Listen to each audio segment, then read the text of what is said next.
hope you're all good, right? And in many areas, in all the areas particularly, but and when we say this area, like if you talk about Punjab and you talk about Lahore, very hot weather, and if you go to Multan, it's going to be very hot equally. So as I think weather is changing, and I believe that people, they also change, you know that it is a research that the climate is going to affect the temperament and the attitude and the moods of people. सही है ये बात. और इसीलिए जो ठंडे इलाकों के लोग होते हैं वो जरा कूल एंड काम रहते हैं, लेकिन जो बहुत ठंडे इलाके हैं जहाँ पे बर्फ बहुत जमी रहती है, और आपको पता होगा कि बहुत ही ठंडे जो इलाके हैं उसमें रशिया का इलाका है जहाँ पे वर्ल्ड वॉर में जो हिटलर की जो आर्मी है उसको डिफीट हुआ. पीपल से it was because of the worst weather. तो वहाँ पर बहुत ही ठंड होती है, ठीक है ना.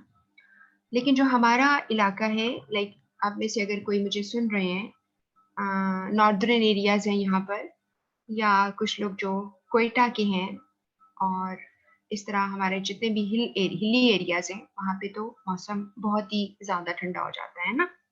अच्छा जी, मैं सिर्फ आपको एंगेज कर रही थी. आज हमारा जो टॉपिक है that is actually email writing. और ये भी मैं इंटरेस्टिंग बात आपको बता दूं कि आपके जो पास जितनी भी बुक्स हैं, if you go through the books जो कि आपको रिकमेंडेड बुक हैं, हटा मफी की और बवी की, कोटलैंड बवी की, उसमें इस तरह से डायरेक्टली आपको नहीं मिलता ये मटेरियल. तो वैसे भी वो जो बुक्स हैं, बहुत से बच्चे मुझे पूछते हैं उन बुक्स की language, most of the time जो स्टूडेंट्स हैं, I don't think so कि they are comfortable with the language. The reason is that and the way of writing. उसमें ये होता है कि वो फॉरेन बुक्स हैं, unless until आप क्लासरूम में एक एक लाइन आपको साथ बताई जा रही है. बिकॉज जब हम, ये मेरा एक्सपीरियंस है कि जब हम बहुत से स्टूडेंट्स को पढ़ाते हैं तो इफ यू सी लाइक 40, चलो एवरेज स्टूडेंट की क्लास ले लो, उनमें से बहुत कम लोग ऐसे होते हैं जो कंफर्टेबल होते हैं लैंग्वेज से. मगर ज्यादातर लोगों को इसलिए लैंग्वेज नहीं आ रही बिकॉज उनकी वोकैबुलरी इतनी अच्छी नहीं होती. तो इन सारी चीजों को सामने रखते हुए तभी आपको, जो मैं बार बार बताती हूँ, जो आपको नोट्स दिए जाते हैं मैं बनाती हूँ, उसमें मैं सारी चीजें सामने रखती हूँ कि मैंने आपको पढ़ा भी दिया है, you got the information and you are preparing for the exam. और एक बात याद रखिए, वो कहते हैं ना, all is well that ends well, कि अगर आपका एंड अच्छा है तो आपकी सारी तैयारी सब कुछ बेहतरीन हो गया. तो हमें वो वाली किताबें पढ़नी चाहिए जो हमें कंफर्टेबल लगे. अब जैसे आपको अगर नोट्स पढ़कर आप उसमें से, आई बिलीव कि आपको बहुत ज्यादा सेटिस्फैक्शन हो जाता होगा, and the support is given in the form of slides as well, तो वो आपको मिल जाती हैं. बाकी आपके पास, जैसे मैंने, कुछ लोगों ने, बल्कि बहुत से लोगों ने ये कहा कि जो सीए का सिलेबस है उसमें से भी बहुत सारी आपको क्वेश्चंस आ जाते हैं. तो आपके पास सब कुछ तो है, बस एक ट्रैक पे रहिए कि नोट्स पढ़ लिए, स्लाइड्स भी देख ली, यू नो द टॉपिक. और टॉपिक जितनी भी आप लोग कर चुके हो ना, सिलेबस आपके जो दिया है, आपकी शुरू में हमने शेयर भी कर लिया था, and that's also lying on the website पे पड़ा हुआ है. आप उसको टिक कर लो, नोट कर लो कि आपने कौन कौन से टॉपिक्स खत्म कर लिए. ठीक है, मैं भी आपकी हेल्प करूंगी. और मैं ये भी आपको बताती चलूं कि I will guide you on preparing in a way कि मैं अगर आपको एक स्पेसिफिक टाइमलाइन देती हूँ कि आपने ये वाले एरिया जो है फला टाइम तक कर लेना है, या आपने ये वाले इतने एमसीक्यूज कर लेनी है, तो प्लीज आप मुझे फॉलो करना, अदरवाइज आपके लिए बहुत मसला हो जाएगा. ठीक है, आप सारे सारे लोग जो मुझे सुन रहे हैं, जिस भी एज ग्रुप के आप हो, but I am talking to grown ups. ऐसे ही है ना, ग्रोन अप से बात कर रही हूँ, आप कोई क्लास प्रेप के या क्लास 3 के बच्चे तो नहीं है ना.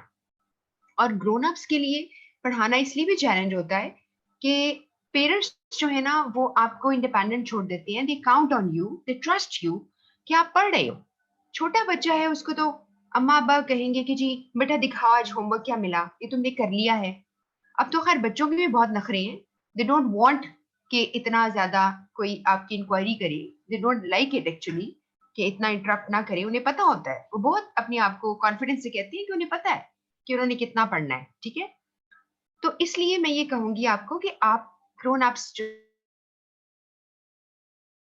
एक आप कह लें कि स्टेबल करना है, आपने एक अपना एक टाइम सेट करना है और आप देख लें कि how many days are left exam में। और फिर अगर आप भागोगे तो कभी भी आप ओवरनाइट जो है ना, आप चीजों को कभी भी नहीं लर्न कर सकोगे। मैं अभी ये टॉपिक स्टार्ट करती हूँ और मैं आपको एक स्टोरी बताती हूँ कि एक मेरा स्टूडेंट था सीए का, अच्छा खासा बच्चा, बहुत ज्यादा अच्छा पढ़ता था। उसके बाद उनको प्रेप लीव दे दी गई, यानी वो प्रेपरेशन की लीव थी, वो घर चले गए या जहां भी रहते थे वहां पे थे। अब एग्जाम में कुछ थोड़ा से ही दिन रह गए, लाइक 2-3 दिन रह गए होंगे। तो वो बच्चा जो है वो आया है कुछ पूछने के लिए। तो आप बिलीव करें कि उस बच्चे की आंखें जो थी, हालांकि उसने ग्लासेस पहने हुए थे, उसके अंदर से मुझे उसकी आंखें जो है वो इतनी ज्यादा स्वेल हुई नजर आनी, स्वोलन आईज। मैंने उसे पूछा कि तुम इस तरह, तुम्हारी क्या हालात है? आगे से जवाब दे रहा है कि मैं पता नहीं कितनी रातों से नहीं सो रहा और मैं अपने आप को जगा के रखता हूँ कि मैं पढ़ता हूँ। आप बिलीव करें कि अगर आप कितने वीक, अब मैं एग्जैक्टली फिगर भूल रही हूँ, कितने वीक अगर बगैर खाने के कोई पड़ा रहे ना, तो वो जिंदा बच सकता है। लेकिन अगर वो एक वीक कंसेक्यूटिव सोया ना हो तो उसकी डेथ हो सकती है। तो आपके लिए टाइम अपने आप फिक्स करें। आपके जो जो भी आपकी और एक्टिविटीज हैं, some of you might be just studying from home, some of you might be working, जो भी आपके हैं स्केड्यूल, उसमें अपने आप को प्लीज एडजस्ट कीजिए। आप जैसे अगर मेरी मुझे अभी लाइव सुन रहे हैं या आप मुझे रिकॉर्डेड सुनते हैं, दोनों सूरतों में ही आप टाइम तो देते हो ना कि ये हमने लेक्चर सुनना है, उसके बगैर हमें नहीं आएगा। तो why not in days when there is no lecture, आपके पास टाइम उतना ही वो एलोकेट करो और तुम लोग पढ़ लो, ठीक है। ये बहुत जरूरी है। तो अपना टाइम जो है सेट करें, फिर मैं आपके साथ टाइमलाइन शेयर करूंगी कि आपने कौन कौन से किस किस वक्त करने हैं और किस तरह से मैं आपको उसके उसमें आपको हेल्प करूंगी, आपको इवेलुएट करने की, ठीक है। तो ये मेरी बात याद रखिए, आज से अपना स्केड्यूल बना लें। आपके पास जितनी एमसीक्यूज हैं, एक एक करके चैप्टर वाइज आप करना शुरू कर दें और फिर देखिए क्या चीज आपको नहीं आती। और मैं भी आपके साथ एमसीक्यूज करूंगी, जिसमें आपको मैं एक टारगेट दूंगी, फिर मैं आपको उसका टाइम दूंगी, फिर मैं आपके साथ शेयर करूंगी कि इसका आंसर ये है और क्यों है। I would discuss with you so that everything is clear. ठीक हो गया? तो आज का जो टॉपिक है उसमें आपको सामने नजर आए कि हम एक ईमेल के बारे में पढ़ने लगे हैं, जो आपके सिलेबस में क्लियरली बताया है कि ईमेल क्या होती है, टेली कॉन्फ्रेंस क्या होती है और वीडियो कॉन्फ्रेंस क्या होती है। 3 टॉपिक्स हैं, इंटरनेट है, इंट्रानेट है और उससे रिलेटेड कुछ आपको जो चीजें समझनी है, जैसे कि मैंने आपको वैसे ही जनरली बताया था इन्हीं स्लाइड्स के पीछे। आपको कुछ स्लाइड्स शेयर कर ली थी लास्ट टाइम, जिसमें मैंने आपको बताया कि जी कैसे इंटरनेट आप तक आता है और बैंडविड्थ क्या चीज है, स्पीड क्या होती है, काफी चीजें आपसे शेयर की। इंटरनेट सर्विस प्रोवाइडर्स जो आपको इंटरनेट कनेक्शन देते हैं, वो लोग कौन हैं, और वर्ल्ड वाइड वेब क्या चीज है। और आज मैं आपको जहां से पढ़ाऊंगी वो आप प्लीज सब लोग नोट कर लो, और उसमें मुझे नोट्स देने की जरूरत भी नहीं पड़ेगी। आप सब लोग अपनी, अगर कोई आपके पास नोट्स में लिखते हैं, तो आप वहां पे टॉपिक जो आपका ईमेल का है, इंटरनेट का टॉपिक है, जिसे आप कह सकते हो इलेक्ट्रॉनिक कम्युनिकेशन का टॉपिक आप लिख लो जनरली। उसके अंदर आपने कहाँ से पढ़ना है, वो आपने सिर्फ और सिर्फ जो सीए की बुक आपके पास पीडीएफ में मौजूद है, मैं भी आज आपको पीडीएफ से ही पढ़ाऊंगी, और उसका चैप्टर 9 है, वो चैप्टर 9 आप मेरे साथ करेंगे। और वही चैप्टर 9 आपने घर में पूरे का पूरा रिवाइज करना है। कुछ एरियाज हैं आप मेरे साथ साथ नोट करते जाओ, जिसमें अपने आप को ज्यादा बॉदर ना करना। मैं उसका इंट्रोडक्शन तो करा दूंगी, मगर वो मेरा नहीं, मुझे नहीं लगता कि आपको उसमें से कोई भी सवाल आएगा, बिकॉज स्पेसिफिकली आपके सिलेबस में इसका कोई जिक्र नहीं है। आपकी जो इवन आपकी जो आईसीएमए की बुक है, उसके अंदर भी इसका जिक्र नहीं है। कैप्लन में भी कोई लंबी डिटेल नहीं बताई, थोड़ा सा बताया हुआ है, मैंने सारा वो चेक कर लिया है। तो आप अब अगर चैप्टर 9 जो आपके पास पीडीएफ सीए की बुक है, आप उसमें से इसकी रिवीजन करोगे। आराम से बैठ के पढ़ना, समझ लेना, ताकि आप पेपर में दे सकें जवाब। और उसमें सबसे बड़ी बात ये है कि आपने उसके जो आंसर्स हैं, क्वेश्चंस हैं, यानी at the end of the chapter, if you are able to do questions and you are able to do the see the answers, उसमें आप देखिए, if you come across any problem, let me know कि जी ये problem है। और मैं आपको बार बार फिर कहती हूँ कि आप फॉर गॉड सेक आप अपने CRGR को आप लिखा करें। आप उनसे बिल्कुल, वो आपके लिए हैं, वो आपकी हेल्प करेंगे, असिस्ट करेंगे कि जी ये वाली बात हमें नहीं आती, तो उसके लिए जितनी रिवीजन करना शुरू कर दो आप लोग। जहां प्रॉब्लम आती है CR और GR को मैसेज करो, और वो हम कंपाइल कर लेंगे और हम यहाँ क्लास में उसको रिवाइज करेंगे। अपने साथ भी आप सिंसियर हो, ठीक है? और अपने जो है, आप समझ लें कि आपके इर्द गिर्द जो लोग हैं, जिनके लिए आप, यानी बंदे की लाइफ जो होती है वो सिर्फ अपने लिए थोड़ी होती है, ठीक है? तो हमें अपना क्या करना है, अपने आप को बहुत ही अच्छे तरीके से तैयार करना है। अब आप देखो, आपको सामने ईमेल का एक पेज नजर आ रहा है, और आपको बार बार ये बात समझाई गई है। मैंने आपको पहले भी बताया था कि ईमेल जिसने भी जिंदगी में पहले दफा इसका फॉर्मेट बनाया, आप में से अगर किसी का ईमेल अकाउंट नहीं है, तो मैं सजेस्ट करूंगी कि आप प्लीज अपना एक ईमेल अकाउंट जरूर बनाइए। किसी ABC फ्रेंड को आप करके देखिए, उसको कोई फाइल अटैच करके देखिए अपने कंप्यूटर के अंदर से, डॉक्यूमेंट पे पड़ी है, डेस्कटॉप पे पड़ी है, ताकि आपको एक फील आए कि you can work on like email, and if there is any question आपको आता हो। और इसके अलावा अगर आप में से किसी का वाकई अकाउंट नहीं है, वैसे नहीं, हैरत की बात है कि आज के दौर में आपका अगर अकाउंट नहीं है, तो आपको अपना अकाउंट बना लीजिए।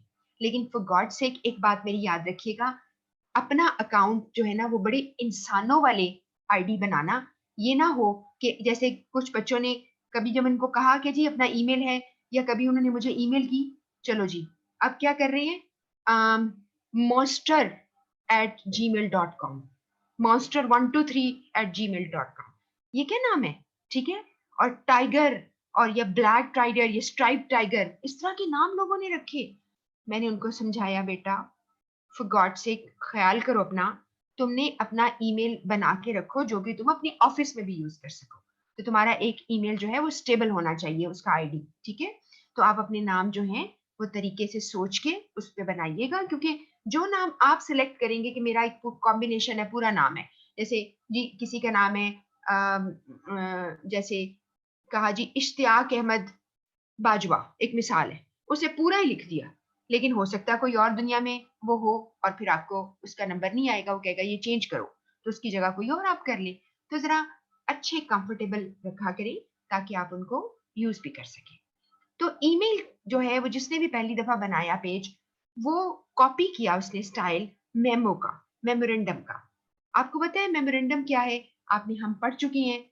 Memorandum is a document which is written to people within organisation. और उसका अगर कोई ऑपोजिट पूछे क्या है, तो लोग अक्सर उसके ऑपोजिट लेटर को लेते हैं। वो कहते हैं जी letter is a document which is usually written, which is generally written to people outside the organization. लेकिन आप इंटरनल भी लिख सकते हैं लेटर्स को। ये बड़ा ही एक जमाने में सवाल बार बार थ्योरी में भी आया करता था, सब्जेक्टिव सवाल, कि दोनों में क्या फर्क है। तो लेटर का फॉर्मेट जो है वो बहुत ही फॉर्मल होता है। लेटर में आप जो है पूरा एड्रेस लिखते हैं, जैसे जो कि हम सारा सीख चुके हैं, ठीक है? हम सब लोग सीख चुके हैं। तो उसको भी मैं इंशाल्लाह आपको रिवाइज एक दफा कराऊंगी, ताकि आपको कोई प्रॉब्लम ना हो। और अपनी तैयारी, मुझे उम्मीद है आप लोग कर रहे हैं, कि साथ साथ आप उसको टाइप कर करके देखते हैं, ताकि आप अच्छी तरह से उस वक्त इम्तहान में बैठकर स्पेसिफिक टाइम के अंदर आप उसे अटैच कर सको, या अपलोड, जैसे भी आपने करना है, प्रेजेंट कर सको, ठीक है?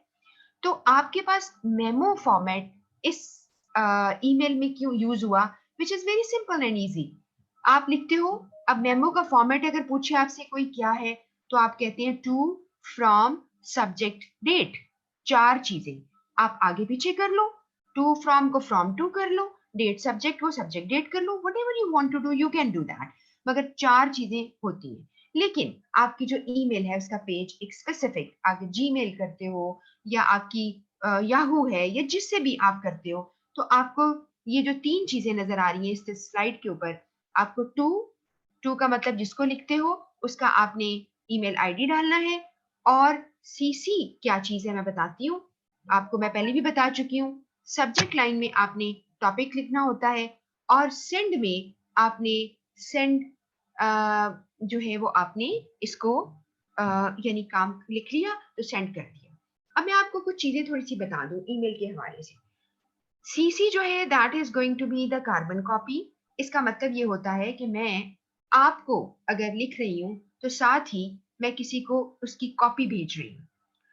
आप अगर मिस्टर ए हैं और मैंने मिस्टर बी को ये कॉपी भेजी है, तो मिस्टर ए को पता होगा कि मिस्टर बी को भेजिए, क्योंकि वो साथ ही ऊपर टॉप पर लिखा हुआ आ जाता है। और मिस्टर बी को भी पता है कि असल ये मैसेज जो है वो मिस्टर ए के लिए है, और मुझे उन्होंने कॉपी भेज दी है। मुझे एड्रेस नहीं किया गया, मुझे पुकारा नहीं गया, बल्कि पुकारा उसको गया है जिसको टू करके है लिखा हुआ। और फ्रॉम जो होता है ना, जैसे आप हैं, आपका ईमेल आईडी, वो ऑटोमेटिकली आपको छापना नहीं पड़ता, वगैरह लिखना नहीं पड़ता, खुद ही आ जाता है। और इसका मतलब है, और डेट भी खुद ही आ जाती है। तो चार चीजों में से टू आपको लिखना है, सब्जेक्ट आपको लिखना है। सब्जेक्ट के बगैर ईमेल मत भेजा करें। कोई छोटा सा सब्जेक्ट आप जरूर डाला करें, हर उसका पहला लफ्ज कैपिटल से शुरू करें, और एक छोटा सा सब्जेक्ट लाइन बनाकर आप मेल कर दिया करें लोगों को, ठीक है। और एक बात याद रखिए, मैंने आपको वैसे असूल बता दूं, जब तक कि आप सारा काम कर नहीं लेते, मिसाल के तौर पर आपने कोई फाइल अटैच करनी है, आपको नजर आ रहा ऊपर लिखा हुआ मुख्तलिफ जो ईमेल पेजेस हैं उसमें डिफरेंट जगहों के ऊपर आपको अटैचमेंट की आपको देता है ऑप्शन। तो आपने अटैच करनी है जब फाइल, तो आपको वो पूछता है, अटैच को क्लिक करते हो तो वो पूछता है कहाँ से अटैच करूं, आपके कंप्यूटर से या मैं क्लाउड से। आपका हो सकता है किसी क्लाउड में पड़ा है, अभी आपको पता है क्लाउड स्टोरेज क्या है, जो कि ऑनलाइन स्टोरेज है, वहां पर आपका पड़ा है। जिस तरह आपकी ईमेल खुद एक स्टोर होती है, इस तरह आपके कुछ एफटीपी अकाउंट्स होते हैं, जिसे फाइल ट्रांसफर प्रोटोकॉल कहते हैं। ये अकाउंट्स होते हैं, ये जो भी आईटी के लोग हैं उनको तो समझ आती है, और आपको अगर कोई आईटी पढ़ाएगा तो आपको समझ आ जाएगी, लेकिन it's not like you go into the detail of that. तो आपको जैसे वन ड्राइव है या गूगल ड्राइव है, आपने वहां से कोई फाइल अटैच करनी है तो आप वहां से भी कर सकते हैं। लेकिन अगर आप अपने डेस्कटॉप पे पड़ा है, आपके डॉक्यूमेंट में पड़ा है, आप वहां से क्लिक उठाते हैं, आप उसको अटैच कर देते हैं, वो अटैच हो जाता है। इट टेक्स लिटिल टाइम, और वो अटैच हो जाता है, फिर आप उसको सेंड कर देते हैं। तो मेरा ये कहने का मतलब है कि जब तक कि आप सारी चीजें पूरी नहीं कर लेते, अपना मैसेज पढ़ लिया, आपने अटैच कर लिया, आप टू जो है ना यानी उसका एड्रेस ना लिखिए, तो फिर आप उसको यानी इससे क्या होगा, आप किसी भी नुकसान से बच सकते हैं। बाज़ औक़ात आप टू लिखा हुआ है, आपने गलती से सेंड प्रेस कर दिया, और जब आप किसी स्मार्ट गैजेट पे काम करते हो तो आपके हाथ के क्लिक से भी वो जा सकता है मैसेज। तो पहले यू मेक श्योर कि जो आपने भेजना था वो कंप्लीट हो चुका है। और इसके लिए मैं आपको एक और भी चीज बता दूं, आपके नॉलेज के लिए भी और आपके यूज के लिए भी। वो ये है कि आप अगर जब एक खत लिखेंगे यानी ईमेल लिखेंगे, और ये नीचे ब्लॉक एरिया नजर आ रहा है, वहां पे डियर जो भी लेकर के लिखा आपने, या हाय समबडी लिखा आपने, ईमेल की है, तो आपने उसको चेक करना है। वैसे तो ईमेल के पेज के ऊपर भी आपको स्पेलिंग और ग्रामर सारी समझ आ जाती है, मगर मैं अपनी एक आपको बताती हूँ प्रैक्टिस। जब मुझे बहुत ही फॉर्मल कोई ईमेल करनी होती है, तो मैं अपने माइक्रोसॉफ्ट वर्ड को खोलकर कंप्यूटर पर पहले उसके अंदर पूरी ईमेल तैयार कर लेती हूँ। ईमेल तैयार हो गई। अगर आप बहुत ही नाइव हैं, आपको ईमेल नहीं करनी आती, या कोई ऐसा टॉपिक आ गया जिसमें ईमेल नहीं आती, तो आप इंटरनेट से कोई सैंपल उठा सकते हैं। आप लिखिए कि जी email to boss on this, email to colleague on this, आपको बहुत सी ऑप्शंस आ जाएंगी। लेकिन प्लीज कॉपी पेस्ट मत कीजिए, थोड़ा चेंज कीजिए। आइडिया तो आपको मिल जाएगा, आप उसको थोड़ा सा चेंज करिए। तो आपने वो माइक्रोसॉफ्ट वर्ड के ऊपर अपना मैसेज बनाओ, फिर मैसेज, क्योंकि वहां पर पता क्या फायदा होगा, जब आप वहां पे मैसेज बनाएंगे, तो अगर कोई स्पेलिंग मिस्टेक है तो उस पर कलर कलर लाइन आ जाती है, या कोई ग्रामर मिस्टेक है वो भी आ जाती है, वो आपको ठीक कर देगा। आपका कंप्यूटर पे माइक्रोसॉफ्ट वर्ड के अंदर ऑप्शन है, आप राइट क्लिक करेंगे वो आपको ठीक कर देगा, ऑप्शन देगा, आप ठीक कर लें।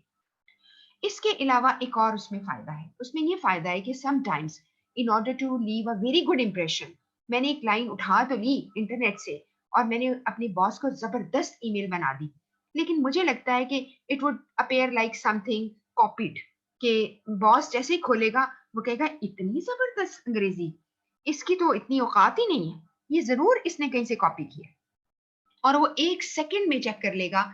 आपको बताऊं, जो प्लेजरिज्म, आपका ऑनलाइन प्लेजरिज्म टेस्ट है, आपको सबको पता होगा इस चीज का।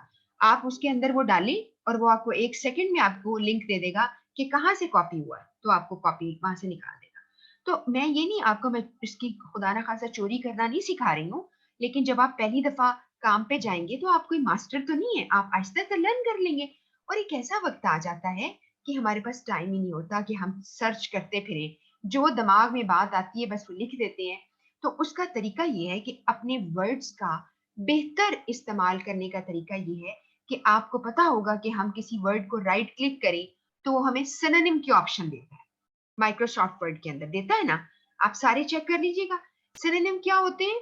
Similar words with like the same meanings but the words are different. तो आप हो सकता है कि उसका कोई सिनोनिम आपको ज्यादा अच्छा लगे, लेकिन ये भी प्लीज ऐसा ध्यान कीजिएगा, जब सिनोनिम आप देखिए उससे फेमिलियर आप हो। ये ना हो कि ऐसा सिनोनिम ले लो जो कि सूटेबल ही ना हो, ठीक है, किसी चीज किसी टॉपिक के लिए सूटेबल ना हो, क्योंकि सिनोनिम तो बहुत ज्यादा होते हैं। अगर आपको पता होगा, एक डिक्शनरी होती है, एक थिसॉरस होती है। आप में से कुछ लोगों को ये बात पता होगी। थिसॉरस क्या होती है? सिनोनिम्स, जिसमें आपके पास उसी तरह के सिमिलर वर्ड बहुत सारे मिल जाते हैं। मिसाल के तौर पर एक लफ्ज है बॉस, आपने बॉस को चीफ कह दिया, चीफ की जगह प्रेसिडेंट कह दिया। अब आप ये भी तो देखिए कि अकॉर्डिंग टू सिचुएशन प्रेसिडेंट का लफ्ज सूट करता भी है कि नहीं। आप किसी को प्रेसिडेंट कह दे, वो कहेंगे क्या मतलब इसका, आर यू क्रेजी, मैं तो प्रेसिडेंट बिल्कुल भी नहीं हूँ। तो कहने का मतलब ये है कि आपको सिनोनिम बहुत सारी ऐसी ऑप्शंस देते हैं जिसमें आप लफ्जों को बिल्कुल भी यूज नहीं कर सकते। तो आपने इस चीज का, ये मैं आपको टिप्स बता रही हूँ आम भी जिंदगी के लिए, जब आप लिख रहे होंगे और अगर कोई आपको सवाल भी आ गया एमसीक्यू तो यू कैन आंसर इट। तो आपने अच्छी तरह, आप कहते ना, आपने अच्छी तरह परख कर उसको एडिट करके आपने ईमेल उठाकर ये जो एरिया है इस पे डाली और फिर आपने सब कुछ सेट किया और उस पर्सन को आपने सेंड कर दी। ठीक हो गया? अच्छा, अब ये मैं एक चीज बता दूं कि CC is a carbon copy, और आपको राइट एक्सट्रीम पे जहां पे पिक्चर है, एक लड़का टाइप कर रहा है, उसके ऊपर एक लफ्ज नजर आ बीसी, या कुछ जगहों पे इसका नाम है बीसीसी। ये है ब्लाइंड कॉपी। ब्लाइंड कॉपी का क्या मतलब है? सीसी की जगह पे ब्लाइंड कॉपी। आपको ऑप्शन मिलती है, आप अपना ईमेल चेक करके देखिएगा, आपको बीसी की भी मिलेगी ऑफर। अब बीसी में क्या होगा, मैंने मिस्टर ए को टू, जिसका मैंने एड्रेस डाला, मैंने उसको लिखा, लेकिन BC is a blind copy का मतलब है कि मिस्टर ए को नहीं पता कि मैंने मिस्टर बी को बीसी यानी ब्लाइंड कॉपी भेजी है।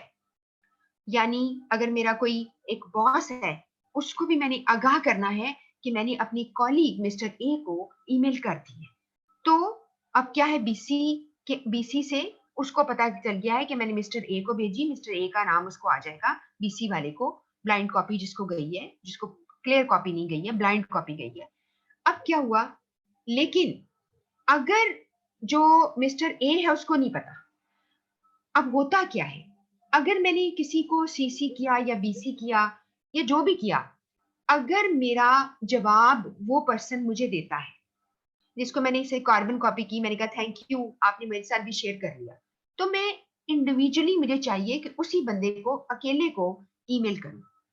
अगर किसी ने गलती कर ली और उसने रिप्लाई की जगह रिप्लाई ऑल का बटन प्रेस कर दिया, तो क्या होगा, जितने भी लोग थे उनको जवाब चला जाएगा। इसमें अगर आपने ब्लाइंड कॉपी, जिसने ब्लाइंड कॉपी वाले ने भी अगर रिप्लाई ऑल कर दिया, तो उसका नाम भी सामने आ जाएगा उन सबको जिनको नहीं पता था कि ब्लाइंड कॉपी गई है।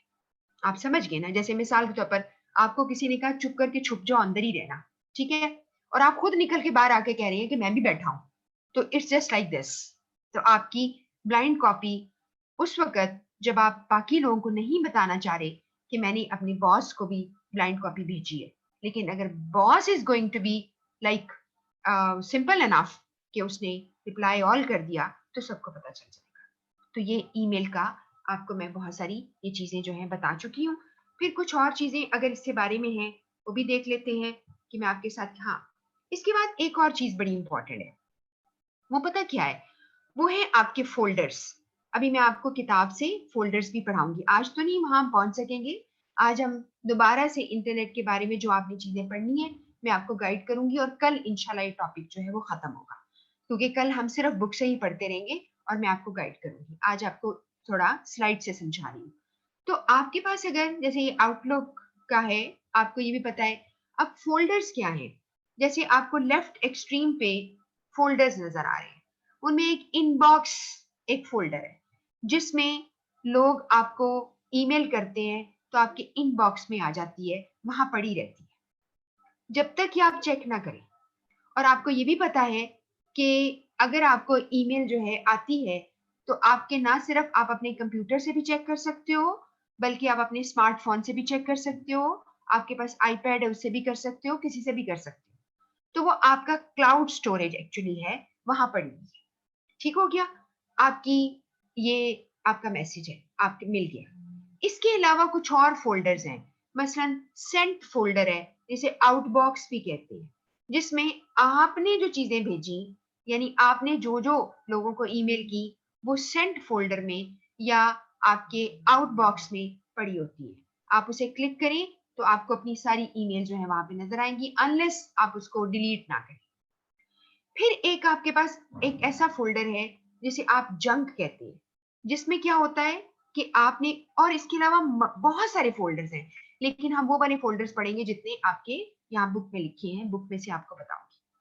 जंक फोल्डर है या स्पैम फोल्डर है, उसके अंदर आपकी वो वाली ईमेल चली जाएंगी जो कि आपके कॉन्टेक्ट्स के नाम नहीं है। आपके लोग जो कॉन्टेक्ट्स में हैं, आपको ईमेल करते रहते हैं, वो लोग जब आपको ईमेल करेंगे तो वो तो इनबॉक्स में आएगी, लेकिन अजनबी लोग जब करेंगे तो क्या होगा, वो खुद ही उसको सेपरेट कर देगा। जैसे एक लफ्ज क्वारंटीन हम यूज करते हैं, अभी भी आप लोगों ने कितना यूज किया है हमने वर्ड कोविड-19 के लिए, क्वारंटीन यानी कहीं आप अलग होके बैठ जाएं, तो वो आपकी सेपरेट हो जाती है, आपकी प्योरीफाई हो जाती है, तो आपका स्पैम या जंक में आपका चला जाता है मैसेज। कई दफा होता है किसी ने मुझे कहा कि जी मैंने तो आपको ईमेल कर दी, तो मैंने कहा मुझे तो नहीं मिली, तो मैंने चेक किया तो जंक में आई हुई थी। और जंक में अगर आप उसे खोलते हैं और जंक में आपको ऑफर आती है कि क्या मैं इसे मूव कर दूं, जैसे आप वापस मूव कर सकते हैं, बिल्कुल ऐसे ही जैसे आप अपने कंप्यूटर पे जो लोग काम करते हैं, आप कुछ चीजें डिलीट कर देते हैं, मुझे फाइल नहीं चाहिए, अपने कंप्यूटर पे जब काम कर रहे होते हो, मुझे एक फाइल नहीं चाहिए, मैंने फाइल डिलीट कर दी, फाइल रिसाइकल बिन में आ गई, ऐसे ही है। अब रिसाइकिल बिन के अंदर से मैं अगर चाहूँ तो दोबारा उसको क्या कर सकती हूँ, दोबारा से रिस्टोर कर सकती हूँ, उसको वापस उसी फोल्डर में आ जाएगी, डेस्कटॉप पे जहां भी थी आ जाएगी। तो मैं आपको बता रही हूँ कि आप स्पैन से फिर उसको उठाकर अपने रख सकते हैं, इनबॉक्स में मूव करा सकते हैं। फिर एक बड़ा कॉमन फोल्डर है, वो है ड्राफ्ट का। और आपका एक आपने कोई ईमेल कर रहे हो और अभी आपकी कंप्लीट नहीं हुई, तो आप उसे ड्राफ्ट फोल्डर में रख सकते हैं। और दूसरा, आजकल जैसे जैसे वक्त गुजर रहा है, बहुत ही चीजें हो गई हैं, जैसे एडवांस हो गई हैं, तो आप अपने कंप्यूटर से जब कोई मेल कर रहे होते हो और बीच में डिस्कनेक्ट हो जाते हो, इंटरनेट डिस्कनेक्ट हो गया, आपकी किसी की लाइट चली गई तो वो पूरा खत्म हो गया, तो वो खुद ही आपकी ऑटोमेटिकली आपकी जो मेल होती ईमेल इनकम्प्लीट होती है, जो वो ड्राफ्ट फोल्डर में चली जाती है। तो ये आपके कुछ फोल्डर्स के नाम है जो ईमेल के हवाले से आपको आने चाहिए। ठीक हो गया? अच्छा, अब मैं आपको बताने लगी एक और चीज, एक वर्ड है सिंकिंग, सिंक करना। एक मैसेज सिंक कर रहा होता है तो उस पर 3 डॉट्स 4 डॉट्स ऐसे ऐसे हिलते हुए आ रहे होते हैं आपके स्मार्ट डिवाइस के ऊपर, उससे आपको पता चल जाता है सिंक कर रही है। अब सिंक करना क्या है, इसकी डेफिनेशन मैंने लिखी है। Syncing is a process of making sure you have the same information stored several places, that is email syncing is making sure you have the same email several places पर।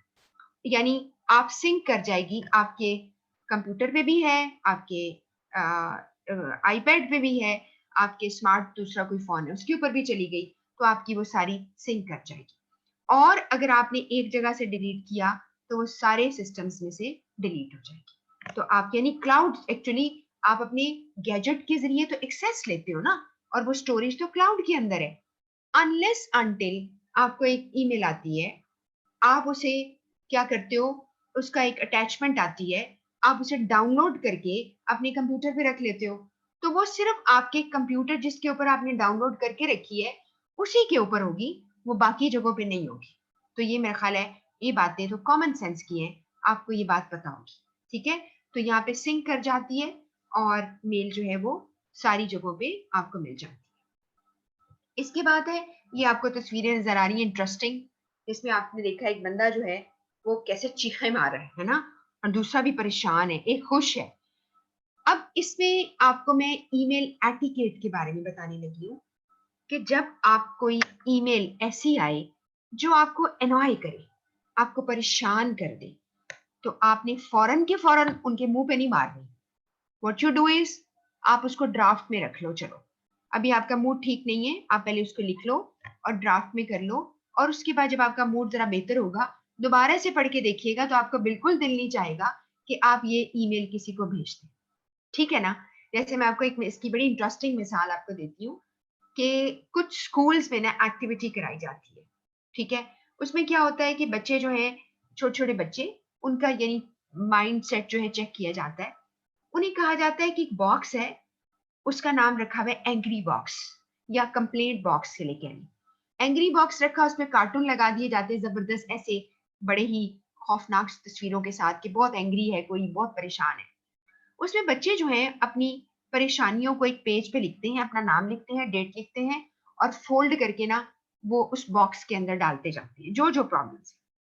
Teacher उनको एक माह के बाद, एक महीने के बाद उस बॉक्स को खोलता है और बच्चों को उनकी जो कंप्लेंट्स, उनकी परेशानियां थी, उनको सुनता है, यानी बताता है, शेयर करता है, और बच्चे खुद ही अपनी अपनी पढ़कर हंसते हैं कि हम कितने स्टूपिड थे, ये कोई बात थी जिसमें हमें नाराज होना था। तो होता क्या है, बाजुकात कहते हैं कि जब आपकी कोई परेशानी हो या आपको चीज दुखती है तो कहते हैं time is the best healer. Time आपको हील करता है, आपके जख्मों को भरता है। तो कुछ चीजें टाइम पे छोड़ देनी चाहिए, unless until it's going to be a very very urgent email, तो अपने दिमाग को कंट्रोल करके लिखना। लेकिन अगर तुम समझ सकते हो कि थोड़ी देर में दे सकता हूँ, आधे घंटे में देख सकता हूँ, इसी तरह अगर आपको व्हाट्सएप मैसेज आता है, फॉर गॉड सेक थोड़ा सा बर्दाश्त कर लें। बंदा जो है हो सकता है खुद ही क्लियर कर दे बात को, लेकिन लोग क्या करते हैं, बर्दाश्त ही नहीं करते। वो क्या करते हैं, वो लड़ाइयां करने लग जाते हैं।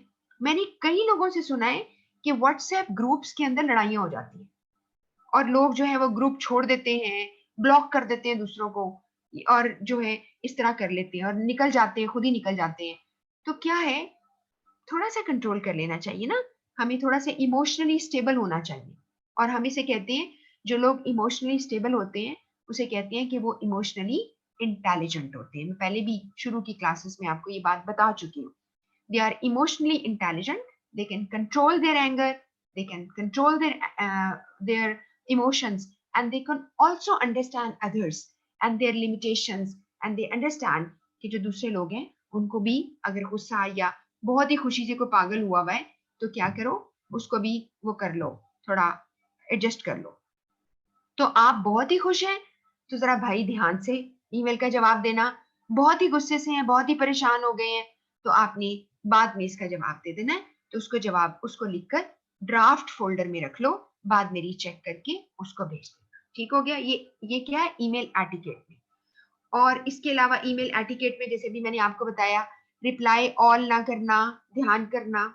और ईमेल एटिकेट में एक बहुत इंपॉर्टेंट बात है, पता क्या है, वो ये है, बाकी तो मैंने बताया गलतियां चेक कर लेना, देख कर लेना, उसमें फॉरवर्ड करना। वो मैं आपको आपकी जिंदगी के लिए एक चीज बता देती हूँ। कभी किसी की ईमेल को अगर आपको जरा सा भी शक हो कि आपका मसला ना ये बन जाए, आगे फॉरवर्ड नहीं करना। एक फॉरवर्ड का बटन होता है, आपने मुझे ईमेल की, उसमें एक अटैचमेंट है, मैं आपकी कॉलीग हूँ, मैंने उसको फॉरवर्ड कर दिया है। आप ए मिस्टर हैं, मैं बी हूँ, मैंने सी को फॉरवर्ड कर दी।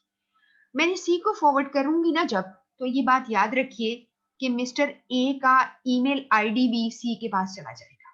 हो सकता है मिस्टर ए ना चाहता हो कि मेरा ईमेल आईडी उसके पास चला जाए। ठीक है, तो आपने बड़ा ध्यान करना है, हर एक की प्राइवेसी होती है, आपने ये चीज ऐसे ही बगैर उठाए फॉरवर्ड नहीं करनी। एक और मैं आपको तरीका बता देती हूँ। एक अजनबी बंदा है, दूसरे अजनबी बंदे को आप चीज वो वाकई दिखाना चाहते हैं कि भाई तुम्हारे भले के लिए तुम ये भी पढ़ लो। तो उसका तरीका क्या है? बड़ा आसान। आप उस अटैचमेंट को उठाएं, आप उसे डाउनलोड करें अपने कंप्यूटर पे, फिर अब एज एन अटैचमेंट खुद एक नई ईमेल बनाएं और उसके अंदर अटैच करके उसको भेज दें।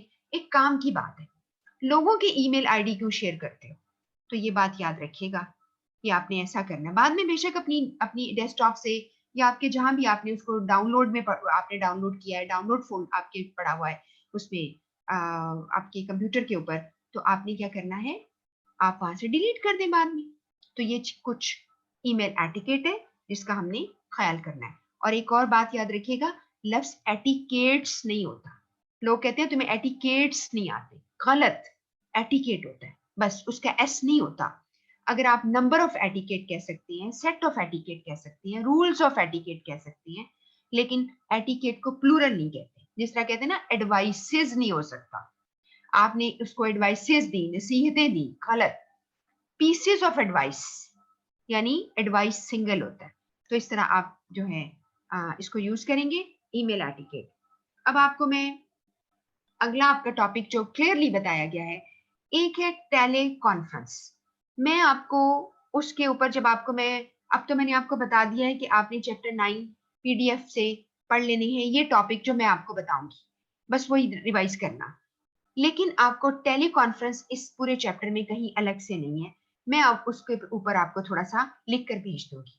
तो टेली कॉन्फ्रेंस वैसे तो पुरानी टर्म है, जिसमें टेली का मतलब है दूर, कॉन्फ्रेंस मीन बात करना, दूर बैठ के बात करना।